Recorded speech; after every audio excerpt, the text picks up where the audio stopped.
Maintenant qu'on a vu dans la série les concepts de fonction de densité, de répartition, d'espérance et de variance, j'aimerais m'intéresser à différentes lois qui reviennent assez souvent. Donc on aura la loi uniforme, exponentielle, et on va finir par la loi normale, qui est en fait cette fameuse loi bien connue qui a cette forme.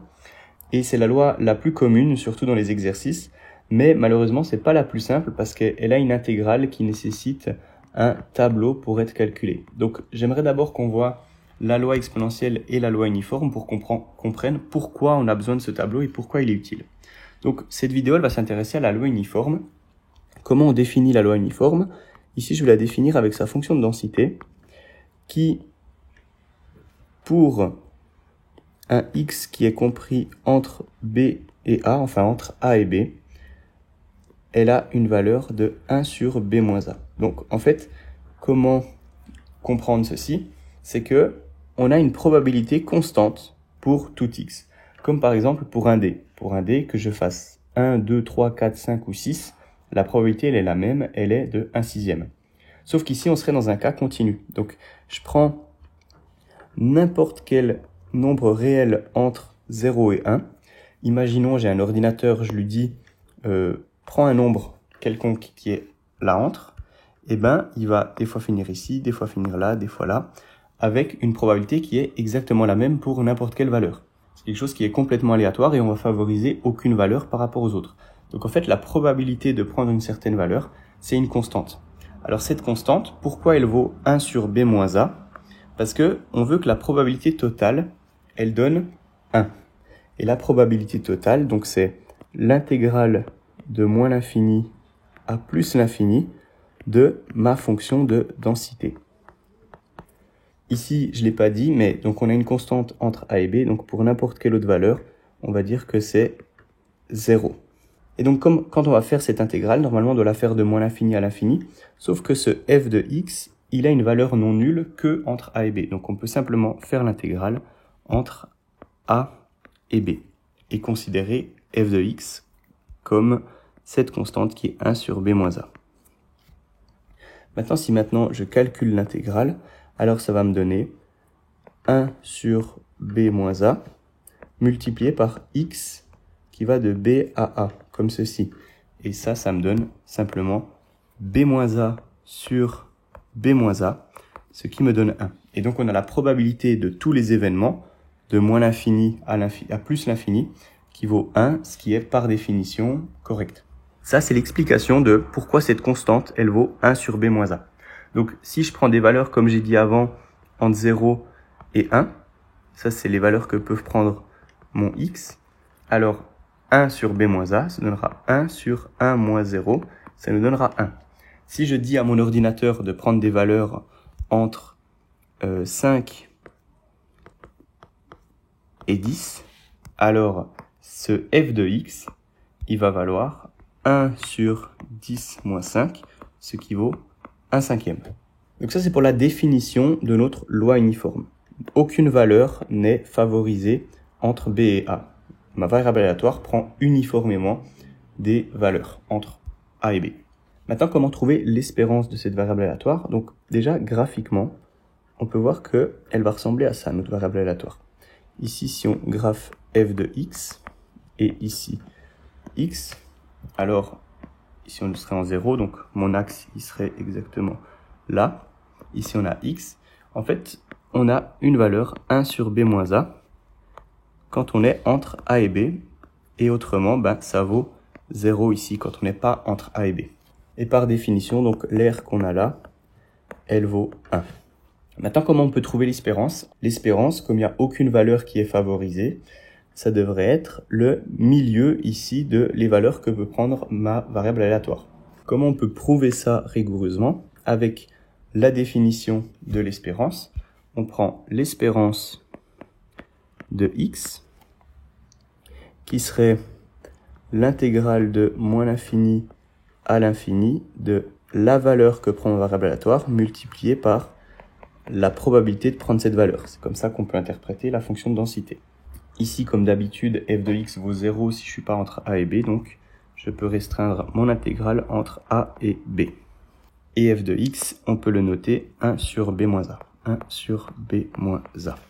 Cette intégrale, si on la calcule, ça nous donne 1 demi de b carré moins a carré multiplié par 1 sur b moins a. Maintenant, si je réécris b carré moins a carré, en fait, c'est b moins a multiplié par b plus a fois 1 sur b moins a. Et on voit que ceci, ça se simplifie. On a toujours le 1 demi qui est là, qui était ici. Et au final, on trouve 1 demi de b plus a. Donc, b plus a, 1 demi. Cette espérance, elle vaut 1 demi de b plus a. Et 1 demi de b plus a, par rapport à l'intuition graphique qu'on a eue avant, c'est correct. Parce que 1 demi de b plus a, c'est en fait la moyenne entre b et a, donc la valeur qui est pile entre b et a, ou entre a et b. Et si on reprend notre graphique, la valeur qui est exactement entre a et b, eh bien c'est effectivement 1 demi de b plus a. Maintenant, si on veut calculer la variance, alors on utiliserait la formule de l'espérance de x carré moins l'espérance de x qu'on met au carré. Ceci, c'est la variance de x. Ce terme ici, on le connaît, on vient de le calculer, donc il suffira de le mettre au carré. Et ce terme-là, je ne vais pas montrer tout le calcul parce qu'après, il faut faire des simplifications pour tomber sur la forme élégante de la variance. Mais ceci, ça reviendrait à calculer l'intégrale de x carré fois f de x. Donc de nouveau, de moins l'infini à plus l'infini, sauf qu'on peut toujours se restreindre à a et b, comme f de x vaut 0 si on n'est pas entre a et b. Si on calcule cette intégrale et ensuite on retire l'espérance de x au carré, on trouve finalement 1/12 de b moins a au carré. Donc on trouve une variance de 1/12 de b moins a au carré. Voilà, donc ça, c'est pas des calculs que je considère de très importants. Donc je vais les éviter et juste je vais écrire ceci. Maintenant, ce qui est important, c'est la fonction de répartition. Donc je vais faire un petit peu de place pour trouver la fonction de répartition. Par définition, la fonction de répartition, donc grand F de x, c'est l'intégrale de moins l'infini à x de notre fonction de densité. Alors, je ne peux pas vraiment utiliser ce x dans les bornes et dans l'intégrale, donc je vais intégrer selon un paramètre quelconque, que ici je vais appeler t. De toute façon, ce t va disparaître une fois qu'on va faire l'intégrale, donc c'est pas très important. Si tu comprends pas ici toutes les définitions que j'utilise, tu peux regarder les vidéos qui précèdent dans la série. Alors ici, il faut bien comprendre ce qu'on fait. On fait l'intégrale de notre fonction en fonction d'un x donné. Donc, ce que ça signifie, c'est si je me mets en un x ici, quelle est l'intégrale qui précède tout ça? Donc, tout ici, c'est 0, mais on a ça comme valeur à calculer. Ce petit rectangle que je vais mettre ici en bleu comme ça. Si mon x, il est un peu autre part, donc si mon x, admettons, il est ici tout au bout, alors mon intégrale, ce sera tout ça. Et ici, on l'a vu avant, ce serait 1.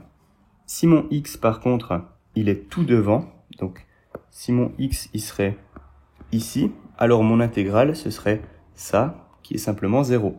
Comment ceci, ça se traduit dans notre fonction de répartition? On voit qu'il faut séparer 3 cas. Il faut séparer quand on est avant A, ici, parce que le début de notre rectangle, c'est en A, et la fin, c'est en B. On a un autre cas quand on est entre A et B, et on a un dernier cas quand on est après B. Qu'est-ce qu'on peut voir ici?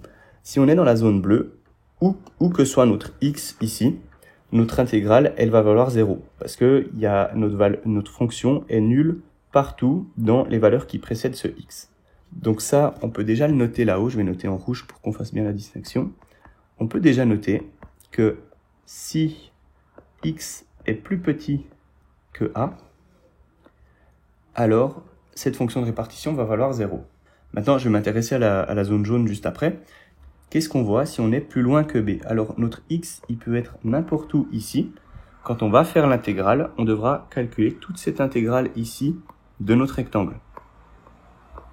Et ceci, on sait que c'est 1, parce que c'est la probabilité totale. Donc, pour n'importe quel x qui serait plus grand que b, on sait que notre fonction de répartition, elle va valoir 1. Maintenant, quand on est dans la zone jaune, ça c'est le cas un peu spécifique. Parce que si mon x, je le place ici, alors mon intégrale, elle va valoir cette r que j'ai là. Par contre, si mon x, je le place à un autre endroit entre a et b, alors le r, ce sera pas la même, ce sera tout ça. Donc on voit qu'ici, notre intégrale, elle va dépendre de x. Comment on va calculer cette dépendance en x? C'est avec notre définition de la fonction de répartition. Donc on a vu que jusqu'à a, on savait ce qui se passait, simplement ça valait 0. Donc on peut commencer ici notre intégrale en a. Notre fonction de répartition, on sait que c'est 1 sur b moins a. 1 sur b moins a. Si maintenant je calcule cette intégrale, ça me donne l'intégrale de a à x de 1 sur b moins a dt, donc ça je l'ai déjà écrit, mais si je calcule l'intégrale, j'ai simplement ici une multiplication par t, parce que j'intègre selon t, et je dois évaluer ça de x à a, enfin de a à x.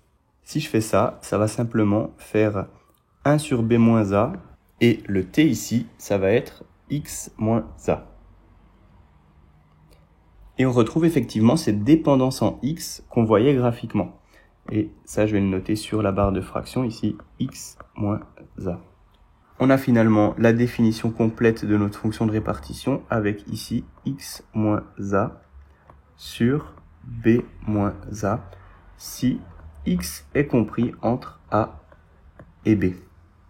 Donc après tout ça, on a trouvé en fait toutes les valeurs intéressantes pour définir notre loi uniforme. On a l'espérance, on a la variance et la fonction de répartition avec la fonction de densité. Maintenant, c'est super facile de répondre à n'importe quelle question sur notre loi uniforme.